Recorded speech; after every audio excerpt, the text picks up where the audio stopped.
নমস্কার বন্ধুরা। তো ইনফিনিক্সের তরফ থেকে বলা হচ্ছে যে একটা প্রপার গেমিং স্মার্টফোন লঞ্চ হতে চলেছে।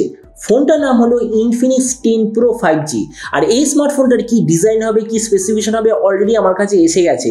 তো এই জন্য এই ভিডিওতে আমি আপনাকে ইনফিনিক্স GT 10 Pro সম্বন্ধে A to Z সব ইনফরমেশন জানাবো। তো চলুন শুরু করছি ভিডিওটা কোনো সময় নষ্ট না করে। আপনি যদি গ্যাজেট ওয়ার্ল্ড বাংলা চ্যানেলে প্রথমবার আসেন আর খুব বাংলা টেক ভিডিও ডেইলি দেখতে চান, তাহলে গ্যাজেট ওয়ার্ল্ড বাংলা চ্যানেলটা সাবস্ক্রাইব অবশ্যই করে নেবেন। তো প্রথমত আলোচনা করবে স্মার্টফোনটার ডিজাইন সম্বন্ধে। তো বলা হচ্ছে যে এই যে ইনফিনিক্স GT 10 Pro বলে ফোনটা আসবে, রিসেন্টলি যে মার্কেটে খুব হাইপে চলছে নাথিং ফোনের যে পেছন দিকে গ্লিপ ডিজাইন, এক্স্যাক্টলি সেটার কপি হবে যেমন আপনি দেখতে পাচ্ছেন।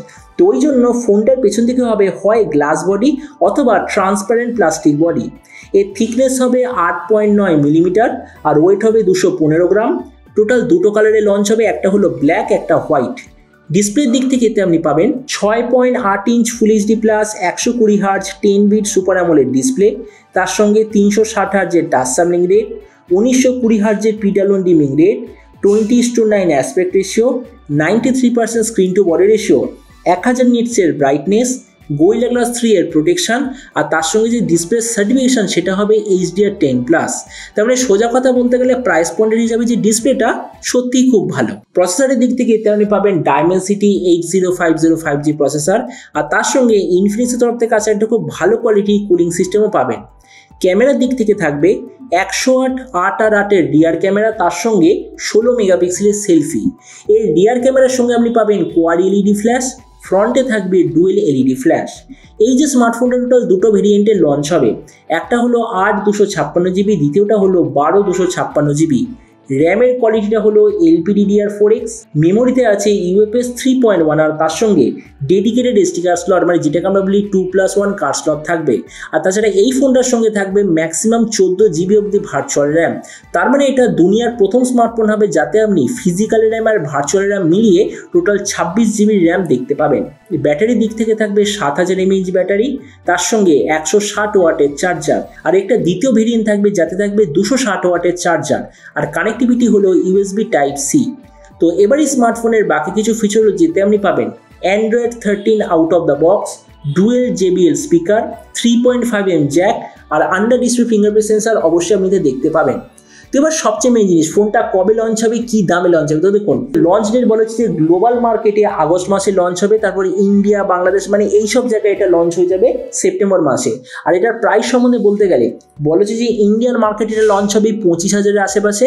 আর আপনি যদি ভিডিওটা বাংলাদেশ থেকে দেখে থাকেন তাহলে বাংলাদেশের মার্কেটে লঞ্চ হওয়ার কথা 35,000 বাংলাদেশি টাকার আশেপাশে। তো এবার সব ভিডিওর মধ্যে আপনাকে জানাবো এই যে Realme GT 10 Pro বলে যে ফোনটা আসতে চলেছে, তো এই দামে এটাকে আপনার নেওয়া উচিত, মানে অ্যাজ এ গেমিং স্মার্টফোন এটা নেওয়া উচিত নাকি এর চেয়ে বেটার ফোন অ্যাভেলেবেল আছে। তো দেখুন আমরা যদি এই মুহূর্তে দেখি 25,000 একটা গেমিং স্মার্টফোন, কেননা ইনফিনিক্সের এই স্মার্টফোন একটা গেমিং ফোন হিসাবে লঞ্চ হতে চলেছে। তো গেমিং ফোনের ক্যাটাগরিতে 25,000-এর সবচেয়ে ভালো হলো iQOO Neo 6। আমরা যদি ওটার সঙ্গে কম্পেয়ার করি, প্রথমত ডিসপ্লে অন পেপার স্পেসিফিকেশনের দিক থেকে বলতে গেলে ইনফিনিক্স এখানে স্লাইটলি বেটার, কিন্তু এটা হলো গেমিং ফোন। আর গেমিং ফোনের একটা ইম্পর্টেন্ট জিনিস হলো টাচ সামলিং রেট আর ইনস্ট্যান্ট টাচ সামলিং রেটের কম্বিনেশন, মানে কত বেশি এই রেটটা হতে পারবে। সেই দিক থেকে অ্যাকচুয়ালি iQOO স্লাইটলি বেটার। তাহলে আমি বলবো গেমিং ডিসপ্লের দিক থেকে iQOO হবে স্লাইটলি বেটার। প্রসেসরের দিক থেকে iQOO আপনি পাবেন স্ন্যাপড্রাগন 870 প্রসেসর, আর স্ন্যাপড্রাগন 870 থেকে এই যে Dimensity 8050 স্লাইটলি একটু নিচে।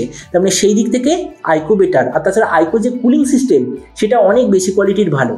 এবার গেমিং ফোনে সাধারণত ক্যামেরা বেশি পাওয়ারফুল হয় না, কিন্তু ইনফিনিক্সে অ্যাকচুয়ালি আপনি একটা বেশি পাওয়ারফুল ক্যামেরা দেখতে পাবেন, কিন্তু সেই দিক থেকে iQOO আপনি পাবেন কনজোরি ক্যামেরা। তার মানে ক্যামেরার দিক থেকে ইনফিনিক্স বেটার। র্যাম আর স্টোরেজের কম্বিনেশনে iQOO বেটার, কেননা iQOO আপনি পাবেন LPDDR5 আর UFS 3.1 এর কম্বিনেশন, কিন্তু এখানে আপনি পাবেন LPDDR4X আর UFS 3.1 এর কম্বিনেশন। আর গেমিংয়ের ক্ষেত্রে র্যাম আর স্টোরেজের কম্বিনেশনটা খুব বেশি ইম্পর্টেন্ট, তার মানে এই দিক থেকে iQOO বেটার। কিন্তু একটা দিক থেকে ইনফিনিক্স সবার থেকে বেটার, কারণ এতে আপনি পাবেন 7000 mAh ব্যাটারি, তার সঙ্গে হয় 160 ওয়াট অথবা 260 ওয়াটের চার্জিং সিস্টেম, যেটা এই প্রাইস পয়েন্টে কেন কোনো প্রাইস পয়েন্টে কোনো ব্র্যান্ড আপনাকে দিচ্ছে না, কিন্তু সেই দিক থেকে ইনফিনিক্স হলো বেটার। তারপরে দেখুন ভিডিও লাস্টে আমি এটাই বলবো, ইনফিনিক্সের যে স্মার্টফোনটা লঞ্চ হতে চলেছে সত্যি একটা ভালো স্মার্টফোন, কিন্তু আমরা যদি একটা গেমিং ফোন বলি, গেমিং ফোনের মেন জিনিস হলো best processor, best storage system আর বেস্ট কোয়ালিটির র্যামের কম্বিনেশন। সেই জিনিসটাই ইনফিনিক্সের মিসিং আছে। তো সেই দিক থেকে বলতে গেলে এই যে স্মার্টফোনটা আমার মতে মনে হয় এখনো পর্যন্ত গেমিং ক্যাটাগরিতে আসেনি, কিন্তু প্রায় গেমিং ক্যাটাগরির স্মার্টফোন। তো এবার আপনি যে কোনো সময় অবশ্যই জানাবেন এই যে ইনফিনিক্সের নতুন ফোনটা যে আসতে চলেছে, তো আপনি অ্যাজ এ গেমিং স্মার্টফোন এটাকে নিতে চান নাকি সেম প্রাইস পয়েন্টে অলরেডি যে আইকো নিও 6 তারপর হলে রিয়েলমি GT2 এইসব স্মার্টফোন যে অ্যাভেলেবেল আছে আপনি এগুলো নিতে চান? এটা সব নিচে কথা বলতে আমাকে একদমই ভুলবেন না। তো চলুন দেখা হবে আগামীকালের একটা টেক ভিডিওতে। Till then stay tuned and always remember, think positive, be positive. Thank you.